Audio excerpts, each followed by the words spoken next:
had a good lunch.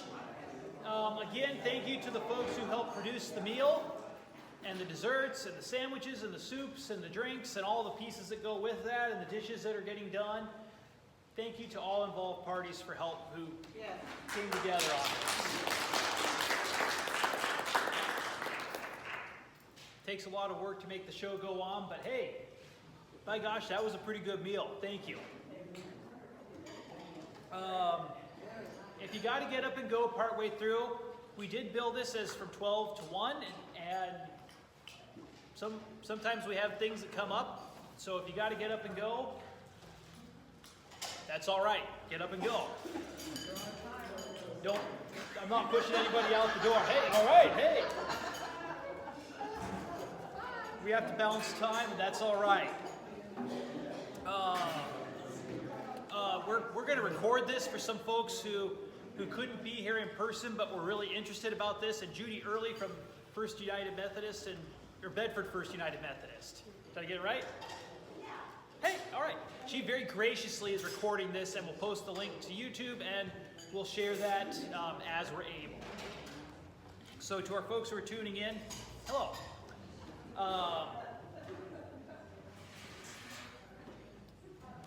All right. If you need to get more food or desserts, or or even if you want them and don't need them, hey, they're there. Feel free to get up and do so if you need to. So for our Lenten lunch series, we're going to be having each week a speaker offer a few words on different spiritual practices as means of grace. Mr. Wesley had some words on this, right? Yes, he did. Yes. Well, I don't come from a Wesleyan tradition, but there is a lot of good in spiritual practices. And today I'm going to be talking about fasting as a spiritual practice to a means of grace. So, well, I don't know if any of us are fasting for Lent. Lunch was pretty good, thank you.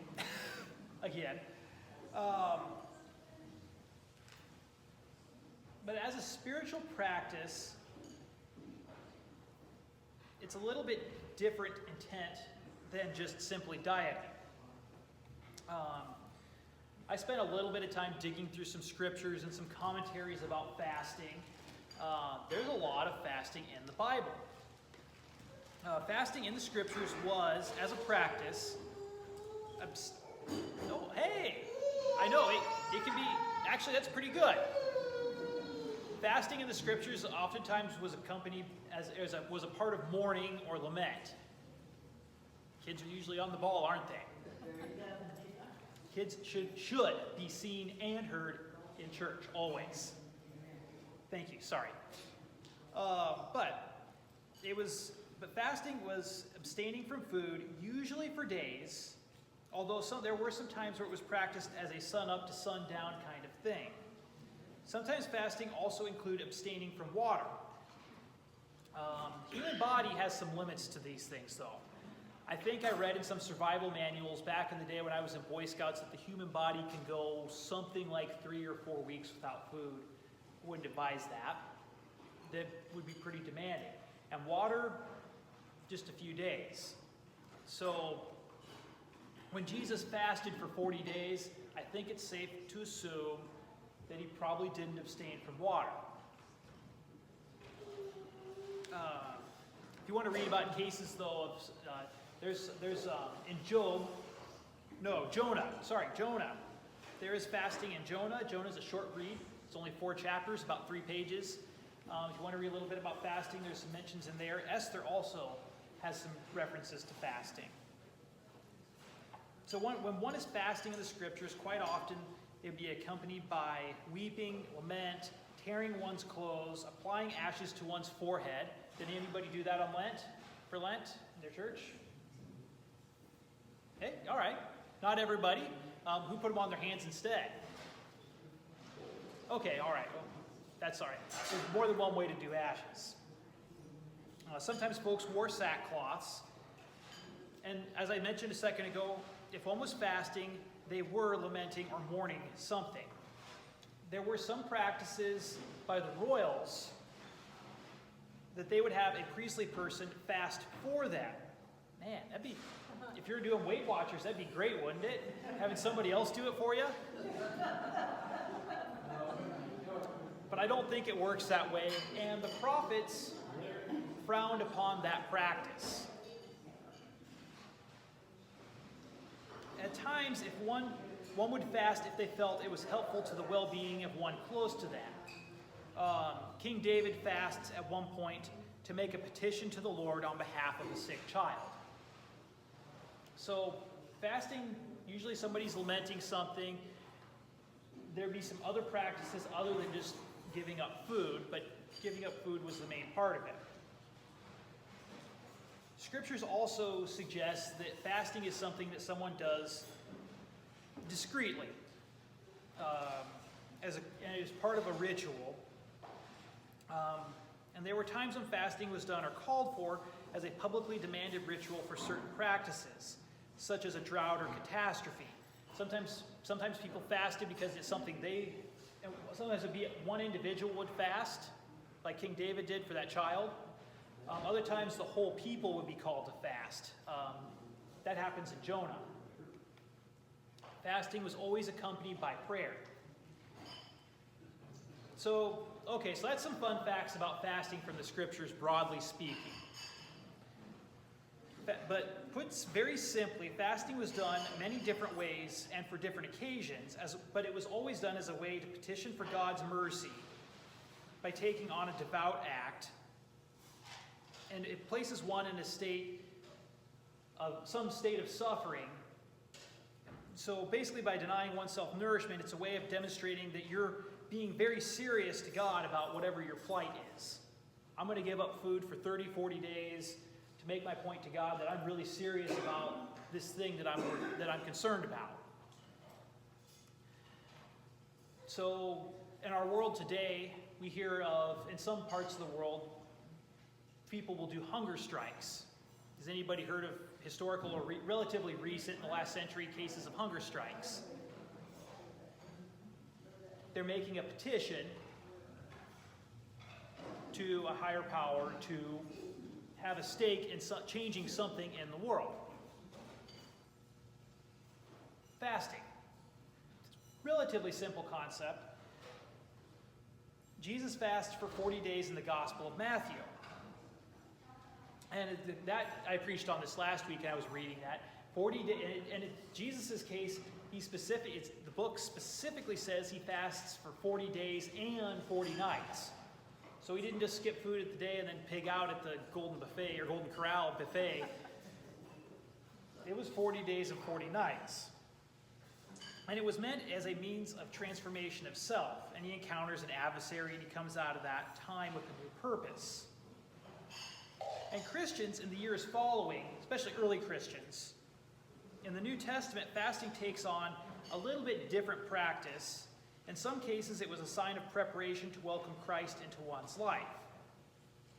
And that's probably true of all Christians, any spiritual practice for that matter. For a Christian, a spiritual practice should, at its heart, invite Christ to live more deeply in our lives. It should change us in some way as a direct result. Christ at work transforms things, people's lives, communities. That's probably safe to say if Christ is at work, something's going to change, right? I see some head nods, that's good. Now, as a modern practice, fasting is a little bit less common. Has anybody here ever done a fast? Okay. Maybe not as uncommon as I think. There's probably a lot of different reasons that we fast today. Growing up in a small town in Iowa, middle school me, the first time I really encountered this idea of Lent in general, it wasn't really fasting, but the school served fish sticks or fish sandwiches or some other fish thing on Fridays for Lent. Anybody, I see some nods. Some people have seen that before. That's not really fasting, but it is, in a sense, fasting from meat. Yeah, I was going to say land-based animals. I was trying to think fish is meat, but fish is good. But it's an intentional thing. Now, that didn't really transform my life, really, in any way. I learned a little bit about tartar sauce. That's not really transformational. Maybe it is, maybe it's not. I don't know. But you remember it. I do remember it. But one of my best friend from grade school, I got to say today, there's probably a lot of ways that we're very different. There's a lot of ways that the world has kind of tugged us in different life trajectories, but we still value our friendship, and I'm grateful for that. But he was Catholic. He couldn't really explain it in any way other than he ate fish on Fridays. Ironically, now he raises cattle he'll sell you some great beef. So all humor aside, sometimes we do stuff because we do it, because we do it, because we do it.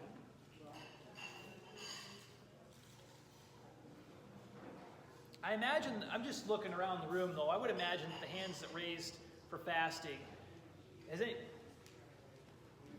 just for fun, what's the longest fasting here that has anybody fasted for more than a couple days?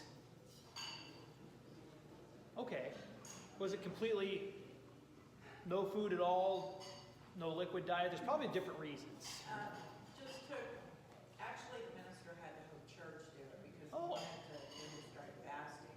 Oh. So they did it at the first of the year for 3 weeks, and you had to take preservatives, mainly anything that wasn't natural out of your diet. And then you put in honey, a little olive oil, mainly beans, no meat, no breads, Okay. no flour of any kind. Just that. Very basic food. Yes. Yeah. A little sea salt you could have. Okay. All right. There's probably a lot of different kinds of fasting. That's interesting. It was the Daniel diet. The Daniel diet. Okay. I've heard of that before. I imagine that some of us have had to fast for medical reasons in here. There's probably some folks have done it intermittent fasting. I've got a couple friends who do weightlifting stuff, and they'll do intermittent fasting. Some people will fast on a liquid diet. There is that Daniel thing. I'd forgotten about that. Thank you for sharing that. There's probably some other reasons we've fasted. And dietary fasting can be different than spiritual fasting, but they can be the same. It probably depends on one's goals.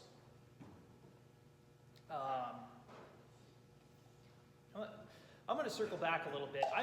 I've never fasted. The longest I have ever full fasted was 24 hours. When I was in, again, middle school, my youth group did a 24-hour fast. And there were a couple folks who couldn't fast because a couple of the leaders could not fast because of dietary reasons. So they had some liquid options, and they didn't want anybody to pass out.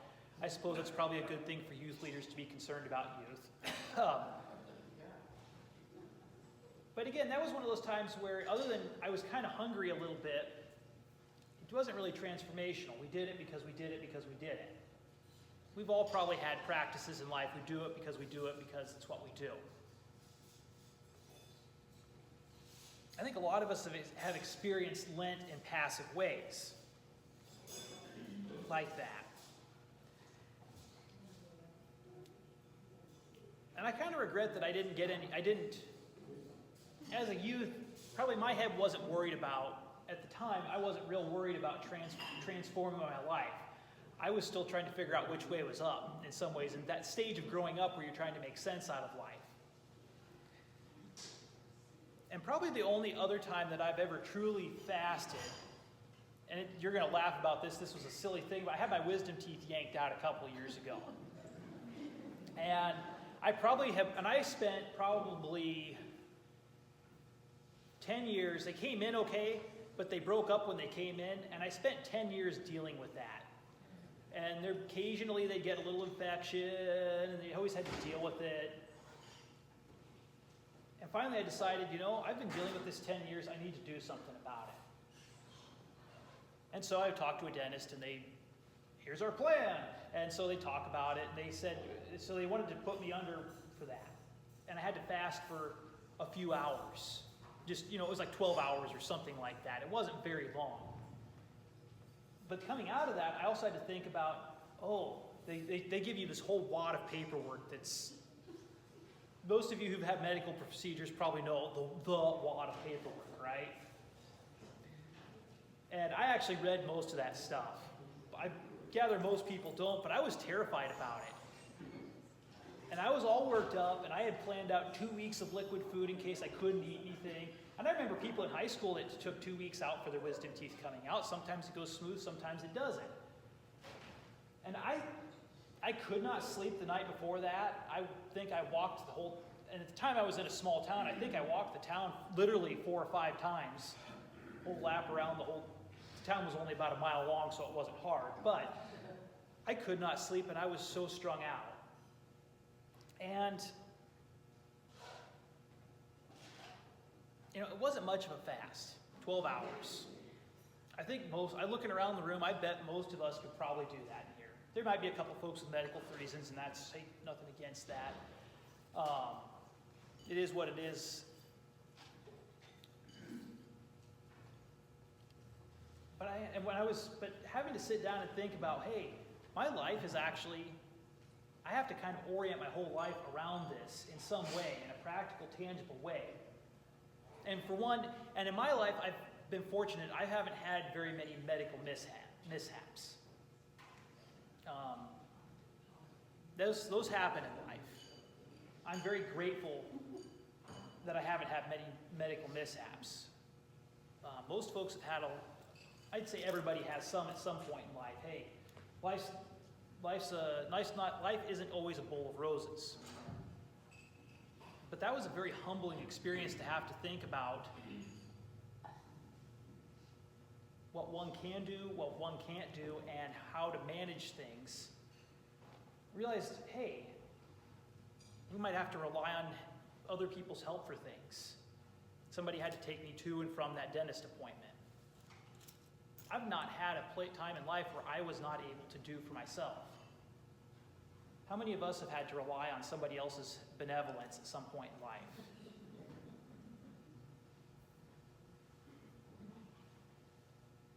How many of us have been the one that somebody else had to rely on? It's a lot easier to give help than to ask for help.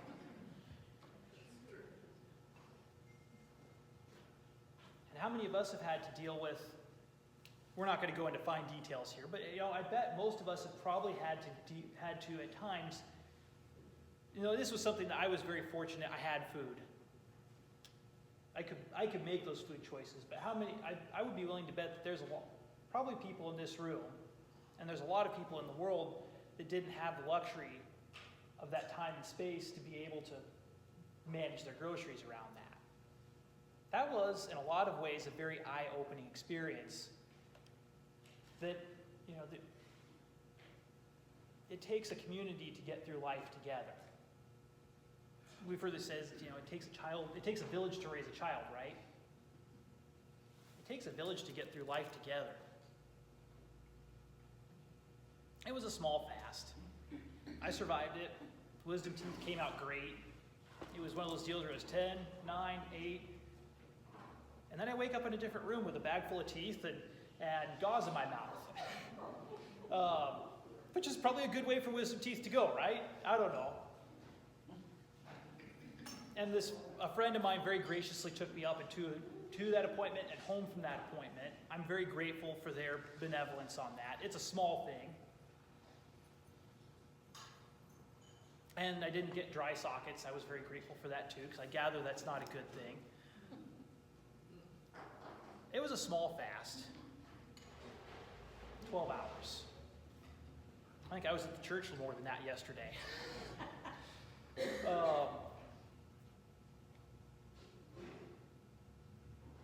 But that was what a 12-hour fast could be. And it was something that wasn't something, I didn't set out for that to be intentional.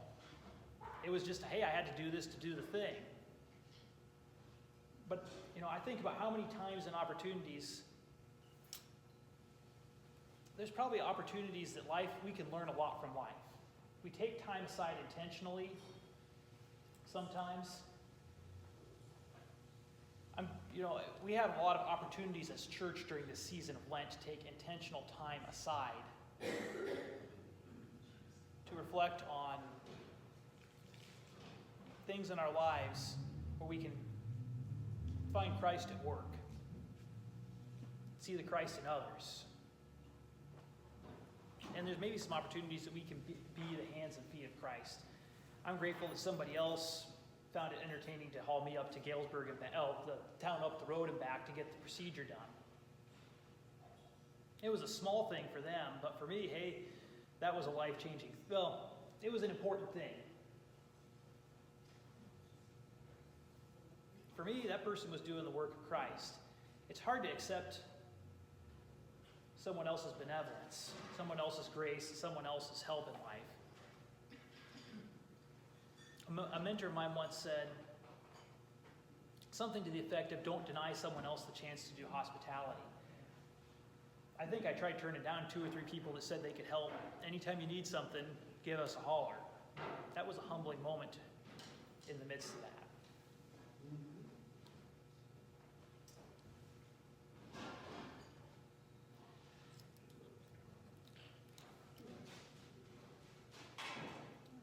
So that's my reflection on a time of fasting for myself. I think there's and I was very grateful that, hey, this was something that wasn't a necessary procedure too. It was an elective thing. I did need to get the wisdom teeth out, but it was something I could deal with on my own terms and time. But I think a lot of us in life, and I'll probably have to at some point own my own words on this. But there's times when we have to deal with things. But I encourage us all to let us be looking for where Christ is at work in our lives through this Lenten season. So, hey, that's what I've got. Thank you.